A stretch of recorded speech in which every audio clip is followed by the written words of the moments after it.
সরকার যদি ইচ্ছা না করে কোনো ঘটনা ঘটতে পারে না। এক্স্যাক্টলি, এ নিয়ে তো কোনো দ্বিধাদ্বন্দ্ব নেই।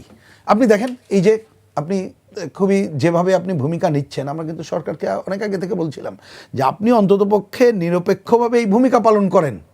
কিন্তু এই কথা কি বলবেন, সরকার এই কথা বলে আমাদের সাথে তো ভাই দেখা সাক্ষাৎ দেয়, দেশটা ছোট, লোকও তো সবই আমাদের পুরনো পরিচিত, তা দেখি তো বডি ল্যাঙ্গুয়েজ আমরা বুঝি না। এখনো পর্যন্ত অনেকের ইচ্ছা আছে পারলে ক্ষমতা দীর্ঘায়িত করবে, পারলে তাদের উদ্দেশ্য বাস্তবায়ন করে নির্বাচনকে বিলম্বিত করবে। সুতরাং ওই সুযোগ দেওয়া যাবে না। যতটুকু পারি আমরা গণতন্ত্রের পথে হাঁটার কাজটা করি এবং মানুষকে এইটা বলতে হবে, ভালোকে ভালো বলতে হবে, খারাপকে খারাপ বলতে হবে। সব কিছুতে হ্যাঁ বলার দরকার নেই, একটু না বলা শিখতে হবে, প্রতিরোধ করতে হবে।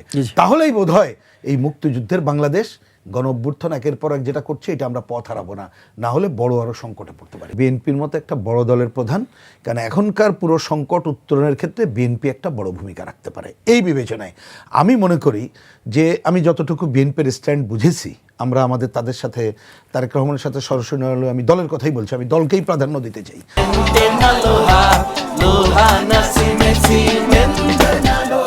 তাতে তারা 12 তারিখের নির্বাচন অনুষ্ঠানের ব্যাপারে দৃঢ় প্রতিজ্ঞ, যতই সংকট হোক না কেন। আমার ধারণা তিনি দলের ডিফ্যাক্টো প্রধান হিসাবে এখানে থেকে আরও ইউনাইটেডলি ওই কাজটা করতে পারবেন বলে আমি প্রত্যাশা রাখি।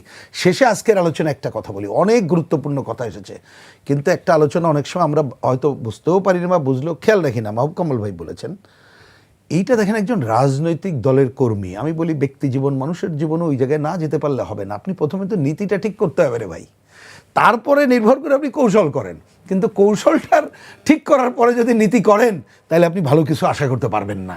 যে কথাটা আজকে উনি এখানে রিপিট করেছে, আমাদের পারস্পরিক আলোচনা হয়েছে, আমি মনে করি এবং এই দায়িত্ব শুধু ব্যক্তি দলের উপরে ছেড়ে দিয়েন না।